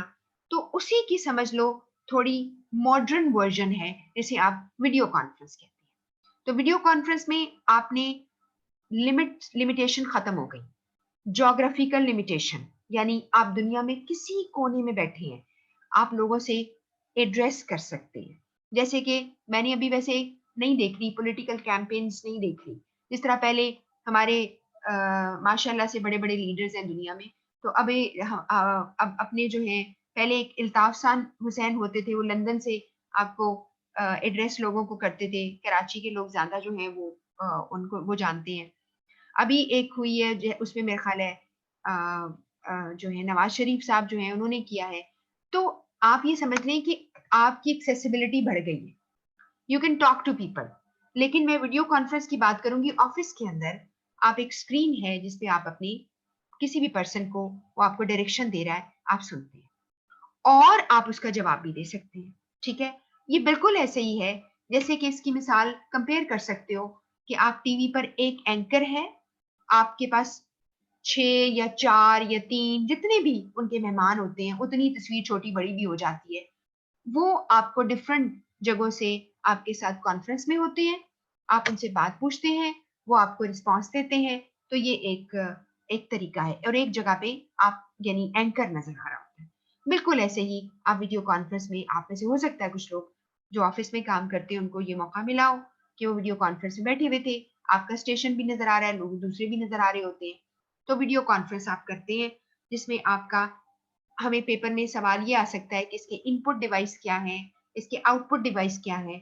मैं आपको बुक से जब पढ़ाऊंगी आपको गाइड कर दूंगी। ठीक है, अब आपने ये देखिएगा, बिल्कुल ऐसे ही एक और आपको दिखा रहे हैं कि इधर भी एक ग्रुप बैठा है, उधर भी एक ग्रुप बैठा है, इस तरह भी हो रहा है। आपको टॉप पर भी एक सेपरेट एक नजर आ रहा है। आप जितने भी इसके कर सकते हैं, टेक्नोलॉजी है, आप इसको यूज कर रहे हैं एक पॉजिटिव, आप कह लें कि एनर्जी के तौर पर पॉजिटिव इस्तेमाल के लिए आप यूज कर रहे हैं। तो लोग जो हैं they can discuss, a team can discuss with another team, may be आप अक्रॉस एनी, लाइक कह रहे बॉर्डर या ऑफ शोर है टीम, कहीं और मुल्क में बैठी है, आप उनसे बात कर सकते हैं। इसके अलावा एक ये भी तरीका है, इस तरह आपको एंकर नजर आते हैं, ऐसे ही नजर आते हैं ना, कोई भी आप नहीं है, कितने डिफरेंट स्टेशन पे लोग बैठे होंगे, वो भी यहाँ के लोगों के साथ किस तरह कनेक्टेड है। ऐसे ही होगा कि आप आमने सामने बात कर रहे होते हैं, ये हम देखेंगे। और वीडियो कॉन्फ्रेंस की एक और बड़ी प्रॉब्लम्स आएंगी, वो मैं आपको सारी सिखाऊंगी, क्योंकि वो पेपर में जिस तरह से सवाल आना है, दो टॉपिक चूंकि बहुत ज्यादा आपके मेंशन हुए हैं, वीडियो कॉन्फ्रेंस एंड आपका जो है ईमेल, उस पर तो हम एक भी लाइन नहीं छोड़ेंगे, हम ध्यान से पढ़ेंगे। फिर आपको ये बताना था कि इसके कुछ डिवाइसेस होते हैं, जैसे कि पूरा एक कंसोल है, इसको कंसोल आप कहेंगे। जिस तरह आप में से कुछ लोग जो हैं अगर प्ले स्टेशन खेलते हैं, या आप लोगों में से पहले लोग जो हैं वो आपका जो है एक जो है डिफरेंट वी जैसे थी एक, वो उस पे खेला करते थे लोग। तो आपके पास डिफरेंट डिवाइसेस होते हैं, कंप्लीट को हम कहते हैं ये एक कंसोल है, जिसके अंदर से आप तमाम चीजें, आपका कैमरा, आपकी ऑडियो वीडियो, सब कुछ इसके अंदर होता है। और लास्ट है ये पिक्चर, जिसमें कि आप अपने कंप्यूटर को भी कनेक्ट कर सकते हैं। आप एक अपने कंप्यूटर से आप उसको डिवाइस यानी के साथ हुक करके आप वीडियो कॉन्फ्रेंस का हिस्सा बन सकते हैं। तो ये भी एक तरीका है। तो अब हम देखते हैं जी, अब पढ़ते हैं बुक से। जो कुछ पढ़ना है आपने, आप ध्यान से इसको देखिएगा, ताकि आपको पता चले क्या चीज पढ़नी है और क्या चीज छोड़नी है। ठीक है, तो आपको बहुत सारी चीजें मैं आपको गाइड करती हूँ। अब ये जो टॉपिक आप खोलेंगे ना, चैप्टर 8, उसमें आपको टॉपिक मिलेगा, उस पर लिखा हुआ है इलेक्ट्रॉनिक कम्युनिकेशन। आपने इलेक्ट्रॉनिकली कम्युनिकेट करना है, ठीक है। उसके लिए सबसे पहले उसने इंटरनेट के लिए, आप देखिए 1.1 में लिखा है, लफ्ज है ऊपर। अगर हेडिंग आप देखेंगे ना इसकी, तो उसकी हेडिंग जो है वो डिफरेंट है, और उस पर उसने आपको वेब होस्टिंग के नाम से शुरू किया है। लेकिन थोड़ा सा एक, मैं आप कह सकती हूँ वेब होस्टिंग ठीक है, लेकिन डायरेक्टली हम इस वक्त वेब होस्टिंग नहीं पढ़ने जा रहे। हम इस वक्त इंटरनेट की कुछ टर्मिनोलॉजीज को समझने जा रहे हैं। सबसे पहले आपको नजर आएगा इंटरनेट, कुछ टर्म्स हैं। इंटरनेट सीखेंगे, वर्ल्ड वाइड वेब क्या होता है, सर्वर क्या होता है, इंटरनेट होस्टिंग क्या होती है, ये हम देखते हैं। Internet protocol address, IP address, मैं आपको पहले भी बता चुकी हूँ, फिर से पढ़ेंगे क्या होता है, क्योंकि ये इंटरनेट की हेडिंग्स में आ रहा है। और इसी तरह इंटरनेट सर्विस प्रोवाइडर, आईएसपीज कौन है, जिससे आप इंटरनेट कनेक्शन लेते हो। और फिर वेबसाइट होस्टिंग असल में है क्या चीज, आप कैसे जो है आप वेबसाइट जो बनवाते हैं वो आपके होस्ट होते हैं, और वो आपकी पूरी वेबसाइट को रन करते हैं। अब इसमें देखिएगा, हमें जो टर्म सीखनी है, सबसे पहले आपको सिर्फ ये बताया गया इस एरिया में, जहां मैंने थोड़ा थोड़ा इसको हाईलाइट कर दिया है, कि जी इंटरनेट और वर्ल्ड वाइड वेब यानी WWW, इसको लोग इंटरचेंजेबली इस्तेमाल करते हैं। वो समझते हैं कि इंटरनेट जो है वो वर्ल्ड वाइड वेब है। बिल्कुल ऐसा नहीं है। अब हम देखेंगे उसमें फर्क। जो वर्ल्ड वाइड वेब है वो एक एप्लीकेशन का नाम है, ठीक है, और इस तरह की बहुत सारी और भी एप्लीकेशंस हैं। अभी हम इस चीज को समझ लेते हैं। सबसे पहले आपने डेफिनेशन पढ़नी है इंटरनेट की। इंटरनेट क्या है? अंडरलाइंग ग्लोबल सिस्टम, पूरी दुनिया का system of interconnected computers networks consisting of millions of private, public, academic, business, government networks. अब आपने देखा है कि डिफरेंट डिफरेंट नेटवर्क्स हैं, और वो नेटवर्क्स का जो आपको नाम है उसके डोमेन नेम से पता चल जाता है। अगर आपने GOV लिखा है तो गवर्नमेंट होता है, अगर कहीं पे com.com से आता है तो आपको पता है कमर्शियल है ये, ठीक है। .edu से आता है तो आप कहते हैं एजुकेशन है। तो आपको, और इसी तरह अगर कंट्री वाइज अगर आप देखें, तो आगे कंट्री की जैसे .pk तो पाकिस्तान का है, .ind इंडिया का है, .uk यूके का है, ठीक है, .us यूनाइटेड स्टेट का है। तो वो भी आपको पता चल जाता है, उसके डोमेन नेम से पता चल जाता है। ठीक हो गया। तो आपके डिफरेंट नेटवर्क्स हैं, और सेकेंड लाइन में इसी के लिखा है, these networks are linked by the array of electronic, array का मतलब है तरतीब, electronic, wireless, optical networking technologies हैं। डिफरेंट टेक्नोलॉजीज आप यूज कर रहे हो, और उसमें सबसे फास्ट ऑप्टिकल है, क्योंकि ऑप्टिकल जो है वो आपकी जो लाइट की जो स्पीड है उसके साथ उसकी पल्सेशंस है, और वो बहुत ही फास्ट आपका डेटा जो है वो ट्रांसफर होता है, ठीक है, और आपकी डाउनलोड बहुत ही आसान हो जाती है। इसके बाद है इंटरनेट सपोर्ट्स डिफरेंट एप्लीकेशंस। उसमें ईमेल एप्लीकेशन है, माइक्रोसॉफ्ट आउटलुक आप इस्तेमाल करते हैं, अभी मैंने इसका जिक्र किया आपको स्लाइड के ऊपर। स्काइप आप करते हैं अपने दोस्तों से, अपने घर वालों से, अगर कोई बाहर रहते हैं उनसे बात करते हो तो आप स्काइप के जरिए भी एप्लीकेशन है। वर्ल्ड वाइड वेब एप्लीकेशन है, और अभी हम देखते हैं ये क्या करती है एप्लीकेशन, इससे आप बहुत सारी इंफॉर्मेशन जो है वो ट्रांसफर करते हो। इसके बाद है, उसने एग्जाम्पल दी है बड़ी अच्छी। उसने कहा इंटरनेट एक बहुत बड़ा हाईवे है, मोटरवे, चलो मोटरवे कह लेते हैं, एक बहुत बड़ा, और उसमें एक बड़ा सा एक ट्रांसपोर्ट सिस्टम है, और जितनी एप्लीकेशंस होती है, email, Skype, world wide web, वो सारे के सारे व्हीकल हैं। मिसाल के तौर पर एक बड़ी सड़क के ऊपर डिफरेंट व्हीकल जा रहे हैं, एक ट्रक जा रहा है, ट्रक में कुछ लोग सवार हैं, एक गाड़ी जा रही है, गाड़ी में 4-5 लोग सवार हैं, एक वैन जा रही है, उसमें कितने लोग सवार हैं। तो अब आपकी एप्लीकेशंस हैं जिस पे आप सवार हैं और एक जगह पर एक इंटरनेट कनेक्शन हो, तो अक्सर आप लोगों ने देखा है ना, आप या आपके घर वाले कभी-कभी कह रहे हो, यार डाउनलोड बंद करो, मैं मूवी देख रहा हूँ। क्योंकि वो क्या होता है, जब एक ट्रांसपोर्ट पे ज़्यादा लोग बैठेंगे, तो ट्रांसपोर्ट का तो बुरा हाल हो जाएगा, है ना? वो चलने चलने से रह जाएगी। और आपने कभी देखा होगा, कभी-कभार अभी या कभी आप हिल स्टेशंस पे जाएँ ना, तो एक बड़ा इंटरेस्टिंग सीन देखने को मिलता है, लेकिन बेचारों जिनके साथ हो रहा होता है, बड़ी दुःख होता है। कि एक छोटी-सी गाड़ी पे ज़्यादा लोग बैठे हैं और वो स्टीप है, यानी जगह जो है वो बहुत ऊँची की तरफ जा रही है, उसकी ढलवान ऊपर की तरफ यानी है।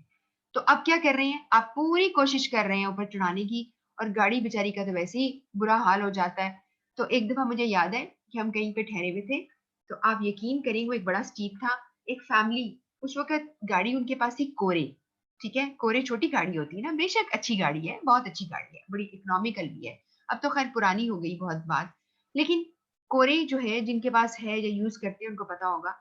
अब वो कोरे गाड़ी के ऊपर फैमिली थी और फैमिली में ज़्यादा लोग नहीं थे, 2 बच्चे शायद उनके थे और 2 अब हमें इतनी क्यूरोसिटी क्यों, हम क्यों देखें? आप सोचते होंगे मिस को और कोई काम ही नहीं था, मिस उनकी फैमिली को गिन रही हैं। वो इसलिए कि बेचारों का बुरा हाल, हम शाम के वक़्त वॉक के लिए निकले हुए थे। तो हम जो है वो सब हमारे साथ जो लोग थे, उन्होंने कहा जी परे-परे हो जाओ, खुदा ना खास्ता तुम्हारे साथ कोई टक्कर ना इनकी हो जाए। वो गाड़ी पहले ऊपर चढ़ाते थे और गाड़ी खुद ब खुद नीचे आ जाती थी, ठीक है? जैसे ग्रेविटी हिल्स में होता है ना? आप में से कुछ लोग फ़ैमिलियर हैं ग्रेविटी हिल्स के साथ? अगर आप में से कभी किसी ने से सऊदी अरब में सफ़र किया हो, तो वहाँ पे ग्रेविटी हिल्स हैं। कहाँ पर है? मदीना में, जहाँ पे उहद के पहाड़ है ना, उसके बिल्कुल साथ ग्रेविटी हिल्स हैं। लोग उसको ना कहते हैं वादिये जिन। यस, अगर आप चाहो तो आप इंटरनेट पे, जिनको जो नहीं गए और जो शौक रखते हैं, मेरी बात समझते हैं, तो वादिये जिन लिखकर आप उसकी वीडियो देखें यूट्यूब के ऊपर, तो आपको सारी समझ आ जाएगी। असल में वो ग्रेविटी हिल्स है। होता क्या, लोग कहते हैं नहीं नहीं ये जिन है, गाड़ी को खुद खुद चलाएंगे, गाड़ी को न्यूट्रल पे छोड़ो, 120 पे चलती है। वाकई चलती है, चला के देखी, बिल्कुल चलती है। तो लेकिन ऑब्वियसली आप एक जगह से वापस आए तो फिर चलेगी ना, ऊपर चढ़ाई पे नहीं चढ़ेगी, वो वापसी पे चढ़ेगी। तो ग्रेविटी हिल्स होते हैं जिसमें कि चीज़ खुद ब खुद वापस आती है। तो अब मैं सारी बातें आपको इंटरेस्टिंग बता रही थी, सिर्फ़ आपका थोड़ा इंटरेस्ट डेवलप करने के लिए, क्योंकि मुझे पक्की बात पता है कि इंसान अगर एक ही चीज़ पे बात करते रहे ना, तो वो ट्यून आउट हो जाते हैं, फिर उनको नींद आ जाती है। ठीक है? तो यहाँ पर आपको मिला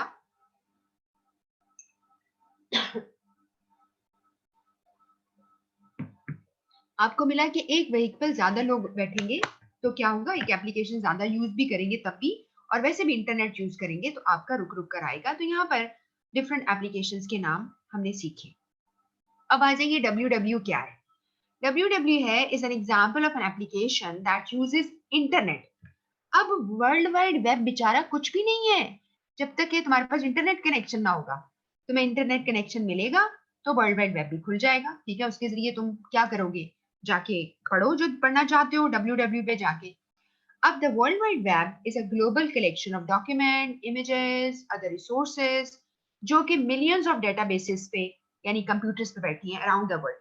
दुनिया में जहाँ भी, आपको मैंने एक मशवरा दिया था, आप में से कोई हैं अच्छे लोग जिन्होंने, सारे खैर अच्छे तो सब लोग हैं, लेकिन एक वर्ड यूज़ किया अच्छे बच्चे जो बात मानते हैं टीचर की। आपको कहा था कि आपने गूगल डेटा सेंटर देखना है।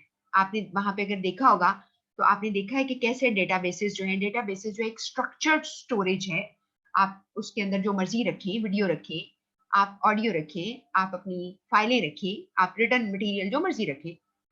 तो आप ये समझ लें कि मिलियन ऑफ डेटाबेसेस हैं जो कंप्यूटर पे स्टोरेज है, पड़ा हुआ है दुनिया में। आप अपने, जब इंटरनेट कनेक्शन आपका होता है, आप वहाँ पे लिंक डालते हो, तो वो आपको स्क्रॉल करके आपको वहाँ ले जाते हैं और वहाँ से आपका पेज जो है, आपके कंप्यूटर पे आपको नज़र आता है। ठीक है ना? ये बात हो गई ना, समझ में आ गई? अच्छा, these document images resources are interrelated by hyperlinks। आपको मैंने हाइपरलिंक सिखाया था ना? हाइपरलिंक क्या है? एक आपका एक रेफरेंस, एक लफ्ज है जो कि आपका क्लिक लेता है और फिर वो आपको ले जाता है उस पेज के ऊपर। ठीक है, ये मैंने आपको समझा दिया था। और लिखा हुआ है reference index through unique identifiers. Hyperlinks जो है वो एक किस्म के आइडेंटिफायर्स हैं जो पेज के ऊपर आपका क्लिक लेते हैं और नए पेज की तरफ आपको ले जाते हैं। इसके बाद लिखा है identify similar to street addresses that uniquely identify properties around the world. जाहिर बात है स्ट्रीट एड्रेस की तरह ही है ना। अगर आपको जैसे ही आपने हाइपरलिंक को क्लिक किया, उसने नॉक किया किसी और जगह पे, नॉक नॉक, वो दरवाजा खुल गया, एक नई इंफॉर्मेशन आपके सामने आ गई। ठीक हो गया। इसके बाद है web browser software is used. अब आप वेब को ब्राउज करते हो, वेब को क्या करते हैं, लोकेट करते हैं, ब्राउज करते हैं, हासिल करते हैं। वो आपको लोकेट करता है, आप डॉक्यूमेंट व्यू करते हो और इमेज और रिसोर्सेज आपके पास आते हैं। और सेकंड इसकी जो लाइन है यहाँ पर आपको नजर आएगा, लिखा हुआ है वेब ब्राउजर की एग्जांपल्स में आपके पास ये सारी एग्जांपल्स हैं, मैंने आपको पहले भी बताई थी। उसमें internet explorer, Mozilla Firefox, opera safari, Google Chrome आपके डेस्कटॉप पे ये पड़ी होती हैं। आप उसको क्लिक करते हो और वहां से वो आपको ले जाता है, आपको वर्ल्ड वाइड वेब पर आपकी एक्सेस हो जाती है। आप वहां से कोई भी चीज को ब्राउज कर लेते हैं। ठीक है, ये ब्राउजर्स है। इसके बाद है HTML, आपको बताया था हाइपरटेक्स्ट मार्कअप लैंग्वेज है, जिससे आप वेब पेजेस को क्रिएट भी करते हो, उसको एडिट करते हो, आपको ठीक करते हो। आप जो भी काम करते हैं कंप्यूटर से, यानी पेजेस के ऊपर, सॉफ्टवेयर डिजाइनर्स इसके ऊपर काम करते हैं, उसे HTML कहते हैं। हाइपरटेक्स्ट मार्कअप लैंग्वेज इसका नाम है। इसके बाद जी अगली जो चीज हमने देखनी है वो क्या है, जरा देखिएगा इसको। वो है आपका टॉपिक है सर्वर। इंटरनेट के हवाले से आई थिंक सबको ये बात पता है सर्वर की। सर्वर एक फिजिकल कंप्यूटर है जो सर्व करता है, आपकी खिदमत करता है, आपकी होस्ट करता है, आपको होस्टिंग करता है। मिसाल के तौर पर दो सर्वर है। एक सर्वर है प्रिंट सर्वर, जो आप अपने ऑफिस में आपने कोई चीज प्रिंट लेनी है, आपका कंप्यूटर अगर पहले से कनेक्टेड कर दिया गया है, IT डिपार्टमेंट ने किया हुआ है, आप प्रिंट की ऑफर देंगे तो प्रिंट सर्वर पर पहले जाएगी और वहां से प्रिंटर जो कनेक्टेड होगा, सारा के सारा आपका जो है वो वायरलेस तरीके से आपका सिस्टम जो है बगैर कॉर्ड के, बगैर तार के आपका जुड़ा हुआ है, वाईफाई के थ्रू आप कनेक्टेड होंगे और आप प्रिंटर आपका काम करेगा और वो आपको प्रिंट आउट निकाल देगा। और आप सबको पता है एक बात कि अगर प्रिंट सर्वर पर जिस वक्त किसी सेकंड के किसी हिस्से में किसी ने प्रिंट के लिए रिक्वेस्ट भेजी, सबसे पहले जिसकी जाएगी वो क्यू में लग जाएगी, यानी लाइन में लग जाएगी, उसका पहले निकलेगा। ठीक है, बात समझ में आ गई। अच्छा, कभी कभार ऐसा होता है, आप लोगों ने अक्सर देखा होगा, ये जो लोग काम करते हैं उनको पता है, एक बंदा अपनी बेअकली के साथ ये गलती कर लेता है। होता क्या है कि उसने लोगों को अलर्ट नहीं किया कि जी अभी कोई प्रिंट मत भेजिएगा, मैंने लेटर हेड लगाया है, यानी कंपनी का एक पेज लगाया है जिस पर मुझे कुछ ईमेल प्रिंट लेने हैं। जब वो नहीं बताता तो मुझे क्या पता, मैंने तो उसके ऐसे ही भेज दिया, उसने अभी भेजा नहीं है, मैंने पहले भेज दिया। तो उस आपका जो लेटर हेड है, स्टेशनरी लेटर हेड पेज है, वो सारे जाया हो जाएंगे, क्योंकि आपके वो डॉक्यूमेंट उसके ऊपर प्रिंट हो गया जो आपने भेजा है। दूसरा है आपका वेब सर्वर। वेब सर्वर में आपने किसी वेबसाइट को आपने विजिट किया, अपने PC, अपने पर्सनल कंप्यूटर, लैपटॉप के थ्रू, जब आपने पहले से ही उस सर्वर के साथ वो आपको पहचानता है थ्रू आपके IP एड्रेस के थ्रू, तो वो आपको फौरन एक्सेस दे देगा।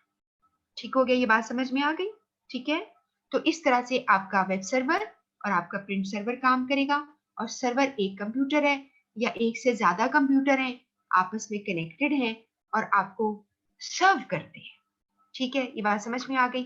और यहाँ पे और भी कुछ मिसालें दी हैं कि PC किस तरह से वाईफाई या फाइबर ऑप्टिक केबल्स के साथ, इंटरनेट के साथ कनेक्शन होता है। ये आप सारा बाकी डिटेल थोड़ी सी पढ़ लीजिएगा। अच्छा, इसके बाद है इंटरनेट होस्टिंग क्या होती है। इंटरनेट होस्टिंग में आपको इंटरनेट सर्विस चाहिए, आपको किस तरह मिलेगी? तो उसके लिए सबसे पहले आपके पास एक है, उसकी मिसालें हैं, इंटरनेट होस्टिंग की बड़ी मिसालें हैं। आपको इंटरनेट जो है वो सर्व किया जा रहा है। उसमें पहली मिसाल है ईमेल होस्ट। ईमेल होस्ट होती है, हॉटमेल है, जीमेल अकाउंट है, आउटलुक है, याहू है, अभी मैं बता चुकी हूँ।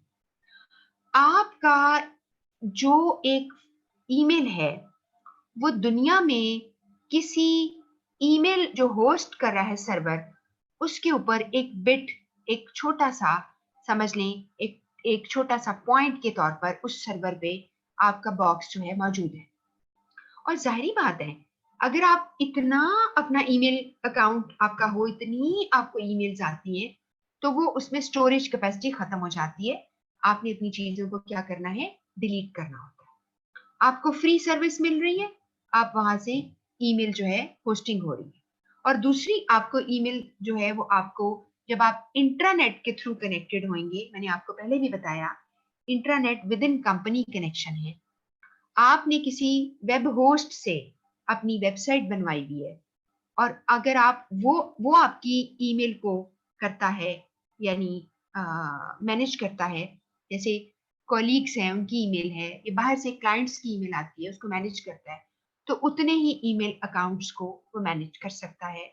उसके पैकेज में होगा, वो आपको वेब होस्टिंग देता है, उस पैकेज के अंदर वो चीज आ जाती है।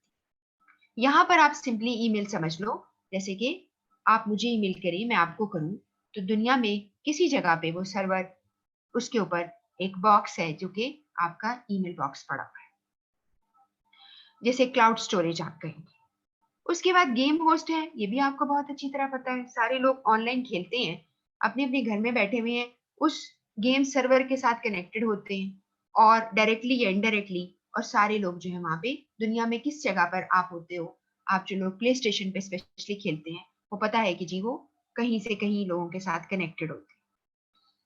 इसके बाद आपका फाइल होस्ट है, या क्लाउड स्टोरेज कहते हैं, वो मैं भी समझा चुकी हूँ आपको।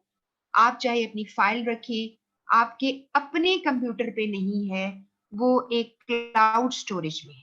आपकी तस्वीरें हैं, वो उस क्लाउड स्टोरेज में है, ठीक है, वहां पे मौजूद होंगी।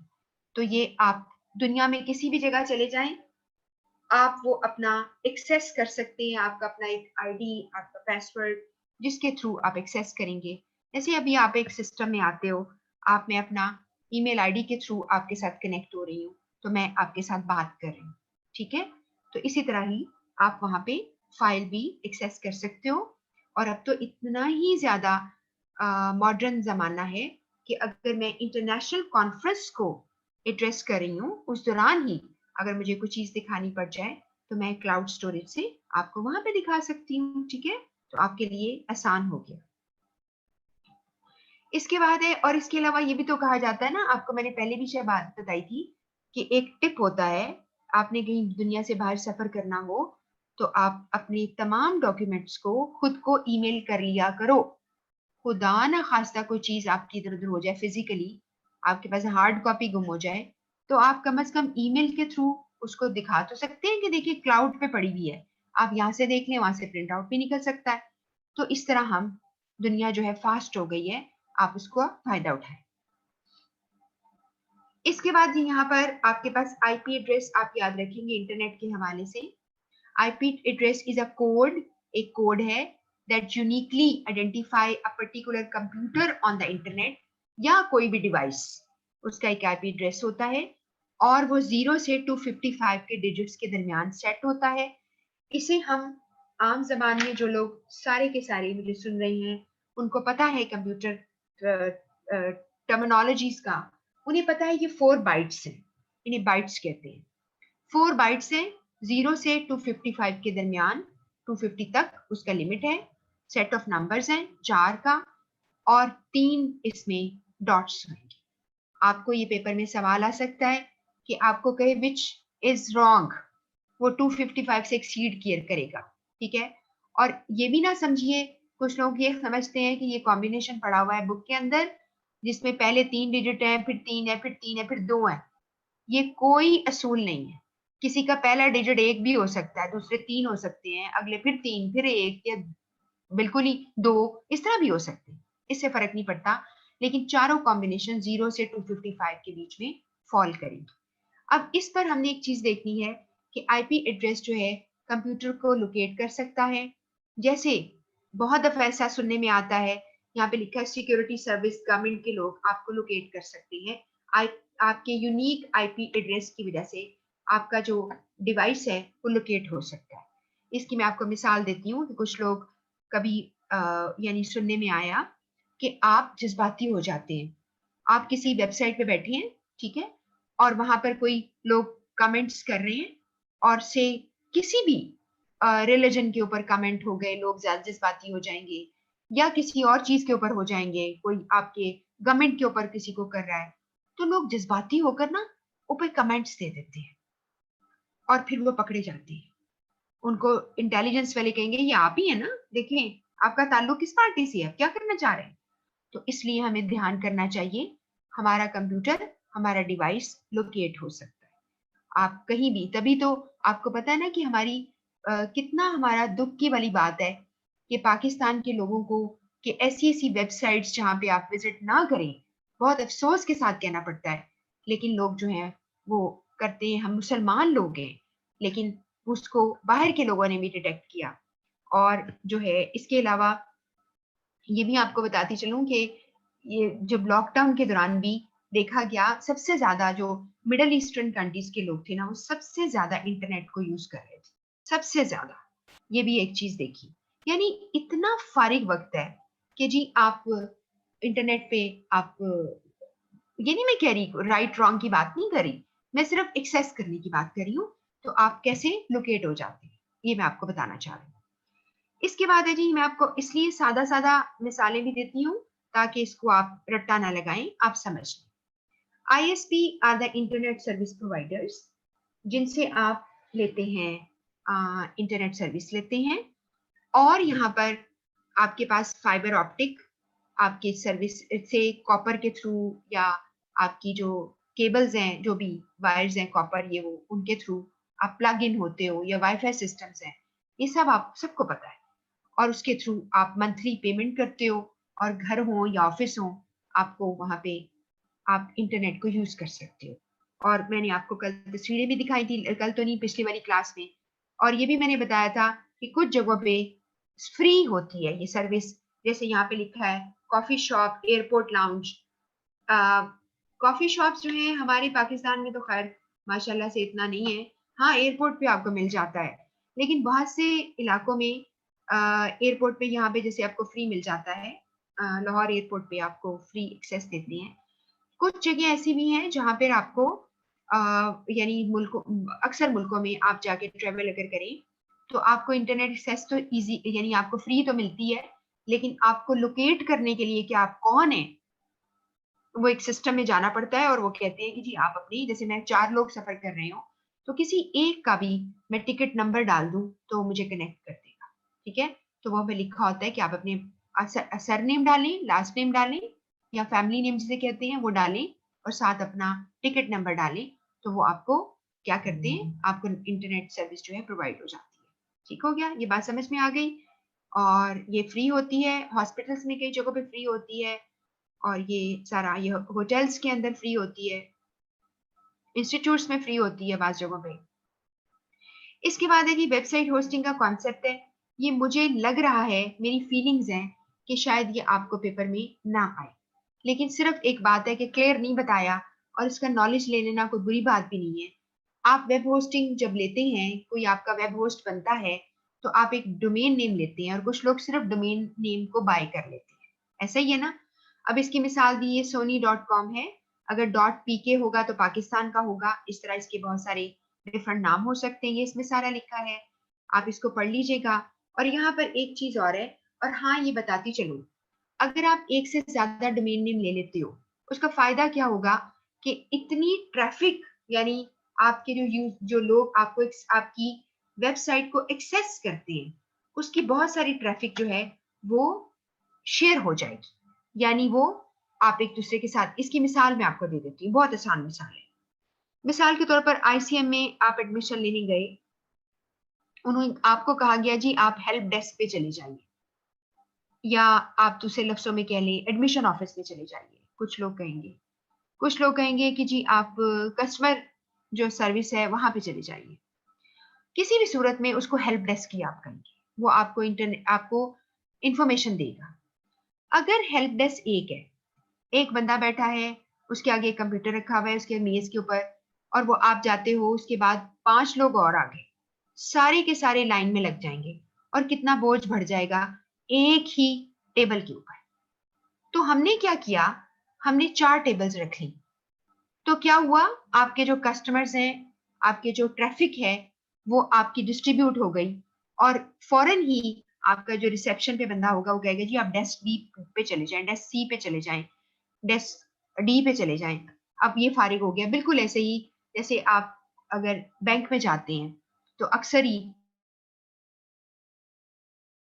जो कैशियर बिजी होता है उसके ऊपर नंबर आ रहा होता है, और जैसे ही दूसरा कैशियर फ्री होता है, वो आपने जो टिकट ली होती है वहां पे एंटर होकर, और वो टिकट नंबर आ जाता है, तो आप दूसरे के पास चले जाते हो। बिल्कुल ऐसे समझ रहे हैं मेरी बात को? या आप अपना, जिन लोगों ने पासपोर्ट कभी बनवाया है उनको पता होगा, या इवन आईडी बनाया है, ईमेल आपका जो है सीएनआईसी आपका जो है, यानी आपके जो आईडी कार्ड बनवाया है, उस वक्त भी ऐसा होता है। इसके बाद यहाँ पर एक चीज आप और देखेंगे, web host run web hosting software. उसमें कुछ सॉफ्टवेयर के नाम है, उसमें Apache, OS x server, Windows server. एक दफा पढ़ लीजिएगा ये क्या है, वेब होस्टिंग सॉफ्टवेयर है, जिससे वो आपकी वेब होस्ट जो है, वेबसाइट जो है बनाती है। इसके बाद ये एक सिनेरियो दिया गया है, आपका दिल चाहेगा तो पढ़ लीजिए। और इसमें बताया ये गया है कि एक गोला इन कॉरपोरेशन एक यानी ऑर्गेनाइजेशन है, जिसने कहाँ से, जो कि इस्लामाबाद बेस्ड है, एक मिसाल दी गई, वो इस्लामाबाद बेस्ड है। इन्होंने इंटरनेट लेना है, उनके इंटरनेट होस्ट जो है चुटानी इनकॉर्पोरेशन है, जो लाहौर में होते हैं। उनको वो मंथली फी देते हैं, वो वेबसाइट उनकी बना के रखी है। और लेकिन ये भी बताऊं कि उन्होंने, वोडाफोन है यहाँ पे लिखा हुआ, उनसे उन्होंने क्या लिया हुआ है, उनका कनेक्शन है, इंटरनेट कनेक्शन। तो ये सारा कुछ आप इसमें पढ़ सकते हैं। आप चाहो तो ये एक एग्जाम्पल के तौर पर है, ये कोई बड़ी बात नहीं है, आपको समझ आ जाएगी इसकी। और यानी 3 डिफरेंट लोकेशन के लोग हैं, और वहां से वो यानी एक तो कंपनी है, एक उसका वेब होस्ट है, और एक उसने क्या लिया हुआ है, इंटरनेट कनेक्शन लिया है। और वो सारी मिलकर यानी उनकी वेबसाइट जो है वो अवेलेबल हो गई है लोगों को। और लोग जो है, अगर लोग वहां पे, उनके एम्प्लॉयज हैं, उनके पास एक अकाउंट्स हैं, जैसे जीमेल अकाउंट है, तो वो एक्सेस भी उसके थ्रू उनको मिल जाती है। ठीक है, ये बात समझ में आ गई? आप इसको रीड कर लेना। ये बहुत कोई ऐसा नहीं है कि आपको इस तरह कोई पेपर में आ जाए, लेकिन आप रीडिंग कर लीजिएगा, ये आपको गाइड करें। इसके बाद यहाँ पर एक 1.2 पार्ट है, ये नहीं पढ़ेंगे आप, छोड़ दीजिएगा, जरूरत नहीं पढ़ने की। हाँ, इसके बाद है बैंडविड्थ। जो जो मैं कहती हूँ नहीं पढ़िएगा, 1.2 का पार्ट है वो ना पढ़ी। बैंडविड्थ की डेफिनेशन पढ़ लीजिएगा। Bandwidth maximum data transfer rate of a network और इंटरनेट कनेक्शन। ठीक है, ये इसकी डेफिनेशन है। और with in a given amount of time, एक टाइम के अंदर कितना डेटा ट्रांसफर हो सकता है, आप उसे कहेंगे जी बैंडविड्थ है। उसे फिर इसमें मिसाल दी है एक हाईवे की, कि अगर 5 लेन हाईवे है तो ज्यादा ट्रैफिक मैनेज हो जाएगी। अगर 3 लेन रोड है या 1 लेन रोड है तो उसमें ट्रैफिक अटक अटक के आएगी। मैंने आपको जो क्लास आपकी लास्ट हुई थी, मैंने उसमें आपको मिसाल दी थी वेडनेसडे की क्लास में, कि बिल्कुल ऐसे ही है जैसे एक पाइप है, उसके अंदर से आपने पानी गुजारना है, ये सैंड गुजारनी है, तो सैंड के पार्टिकल्स जो हैं पतली पाइप में अटक अटक के गुजरेंगे, थोड़े गुजरेंगे, और बड़ी पाइप में ज्यादा गुजरेंगे। ये बिल्कुल वो है।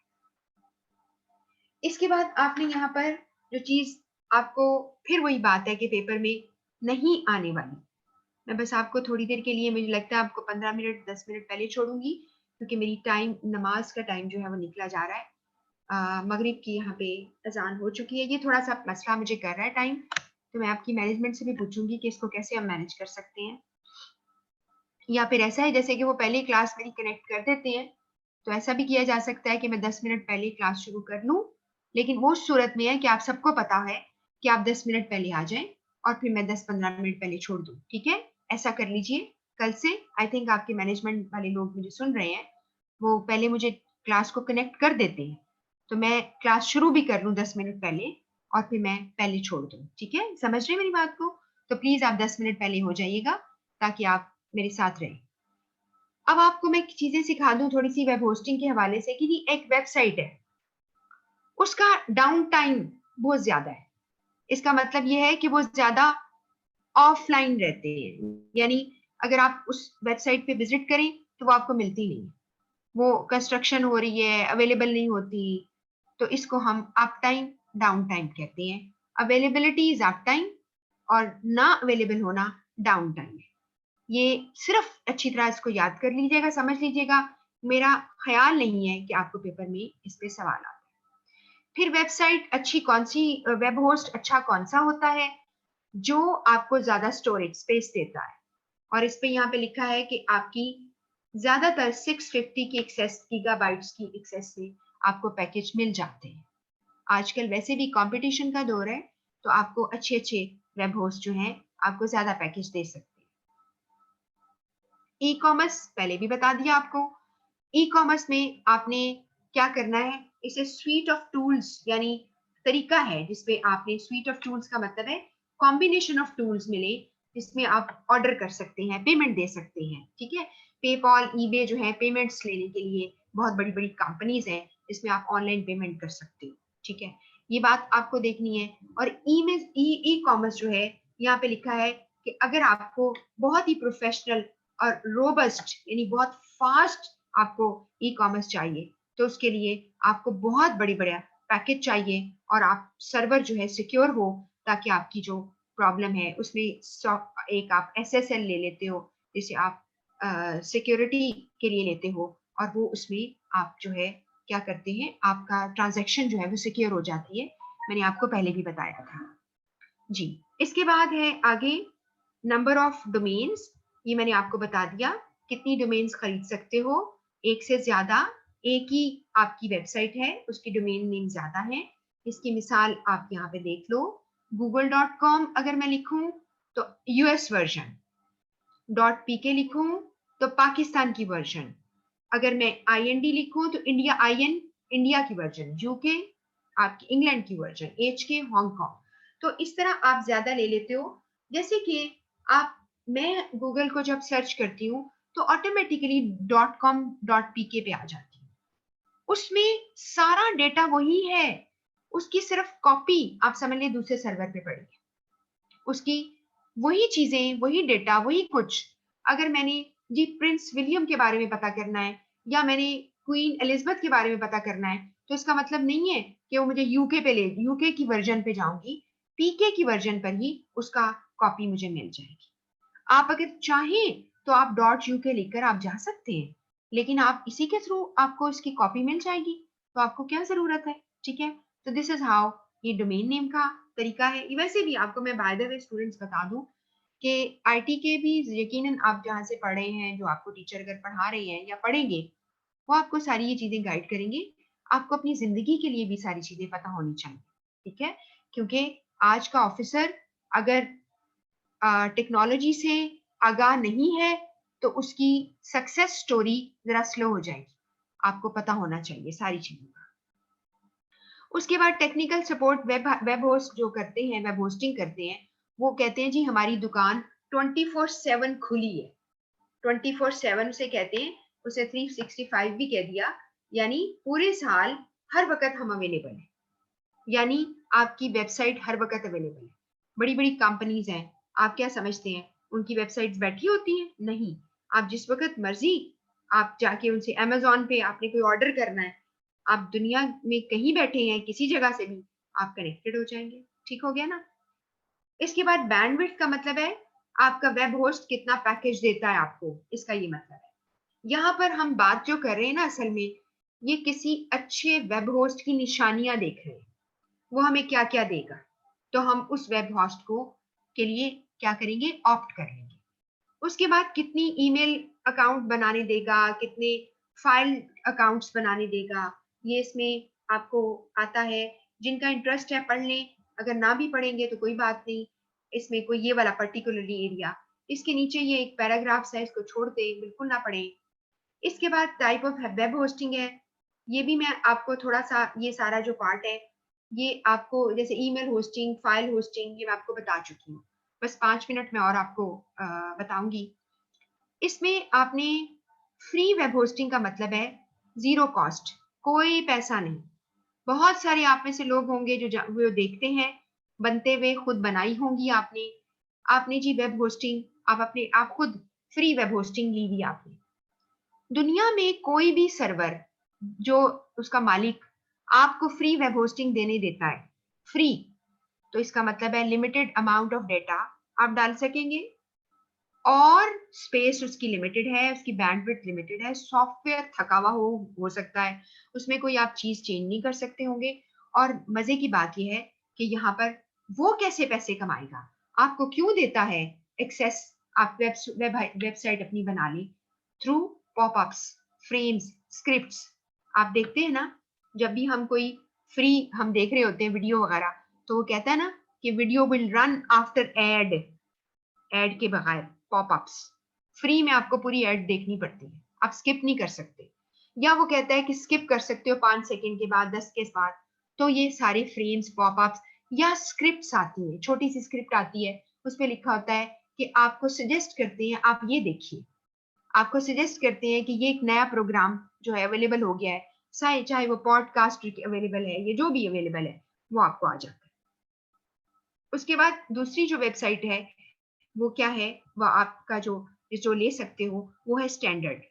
स्टैंडर्ड का मतलब है कि किसी एक सर्वर पर आप अपनी वेबसाइट बनवा लेते हैं, वो पड़ी हुई है, आपका वेब होस्ट बना के देता है, लेकिन और भी लोगों की पड़ी हुई है, तो वो एरिया शेयर्ड है।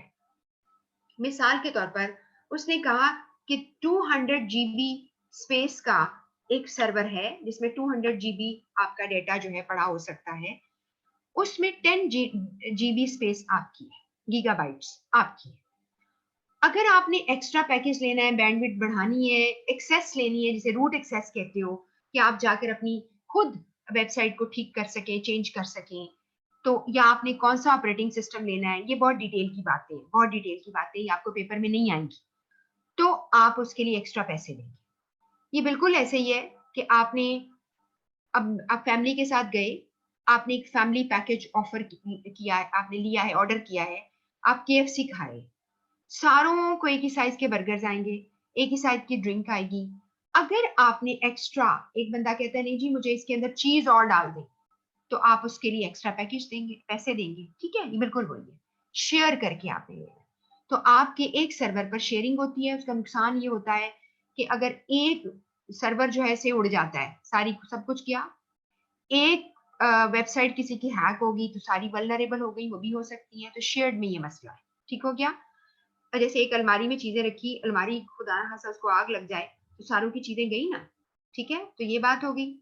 डेडिकेटेड क्या होता है, उसमें एक सर्वर जो कि आपका, आप उस जो सर्वर है उस पर सिर्फ आपकी वेबसाइट है, लेकिन वो सर्वर का मालिक वेब होस्ट है, वेब होस्ट कंपनी।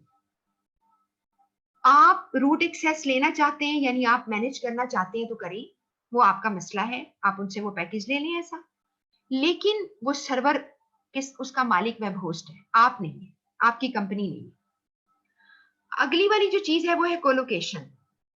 इसमें आपका जो वेब होस्ट है ना, वो अब आपको दे चुका, जो पीछे था आपका जो डेडिकेटेड था, क्या हुआ कि आपने डेडिकेट कर दिया, आपके लिए वक्फ हो गया, आपका है, आप यूज करें ना करें आपका है। कोलोकेशन का मतलब है कि आप अब उस सर्वर के मालिक भी हैं। इसकी बिल्कुल मिसाल ऐसे है, आपने घर में एक मॉडेम लगवाया, आपको इंटरनेट आ गया, आपको वो आईएसपी इंटरनेट सर्विस प्रोवाइडर आपको कहता है कि जी मॉडेम आपने खरीदना है तो ये इतने का है, मिसाल के तौर पर 5,000 दे दें, आपने मॉडेम ले लिया, वरना जी आप इसका 700 रुपया महीने का किराया देंगे।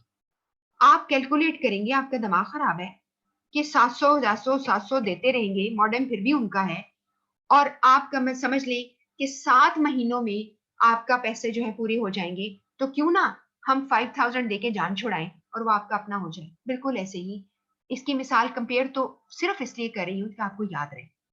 तो आपका जो कोलोकेशन का मतलब है कि आप मालिक हैं उस सर्वर के। अब क्या करते हो, इस सर्वर को वेब होस्ट की जगह पे पड़े रहने देते हो, क्योंकि वहां पे और भी मशीनें पड़ी हैं। आप उसकी टेक केयर वो करेगा, उसको गर्म होने से बचाएगा। वो उसकी अपनी एक डेटा सेंटर है, जैसे मैंने आपको कहा था ना कि आप गूगल डेटा सेंटर देख लो, इसी तरह इस तरह का डेटा सेंटर है, वहां पे आपका सर्वर पड़ा है, वो उसकी हर चीज का ख्याल रखेगा। तो उसको कहते हैं कोलोकेशन। आप इसको देख लीजिएगा, अगर प्रॉब्लम आई तो कल मुझे क्वेश्चन कर लेना, ठीक है। तो यहाँ पर बात खत्म करते हैं। और कोलोकेशन में कुछ लोग ऐसे भी करते हैं कि कंप्यूटर वो जो सर्वर है उठाकर अपनी प्रेमिसेस भी ले आते हैं। और फिर दो तरह की होती हैं आपकी वेब सर्विस होती है, एक को कहते हैं मैनेज्ड, एक को कहते हैं अनमैनेज्ड। मैनेज्ड वो होती है जब आपका वेब होस्ट कंपनी आपको सारा कुछ मैनेज करके दे, आप बैठे होते रहते हैं, आप कुछ नहीं करते। आपने अपनी चीजें चेंज करनी है, तस्वीरें बदलनी है, आपने जो भी कुछ अपनी वेबसाइट पे करना है, वो आप वही करके देते हैं। अगर आप एक्सेस ले लेते हो तो उसको हम अनमैनेज्ड कहते हैं, यानी वो आप मैनेज करेंगे, यानी कंपनी आपकी मैनेज करेगी तो उसे अनमैनेज्ड कहेंगे। ठीक है जी, यहाँ पे बात खत्म करते हैं, आगे कल चलेंगे, आगे पढ़ेंगे। कुछ क्वेश्चन मैं जल्दी से देख लूं। Send me number of GR. Ishan नहीं, इश्ना उस्मान कह रही है। अच्छा जी, ma'am is internet and wifi are the same.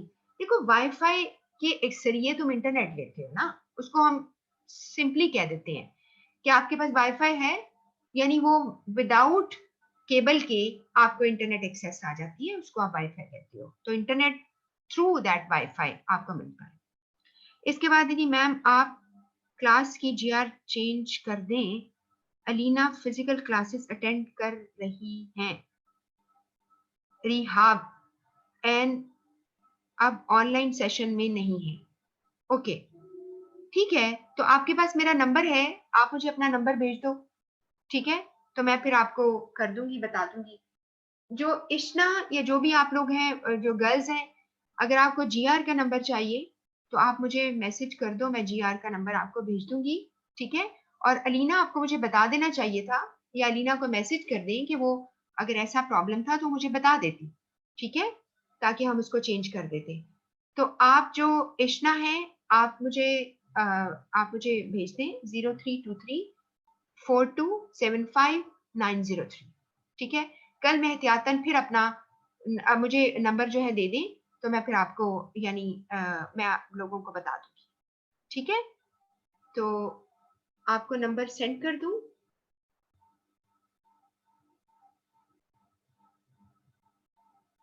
जी मैं बता देती हूँ आपको।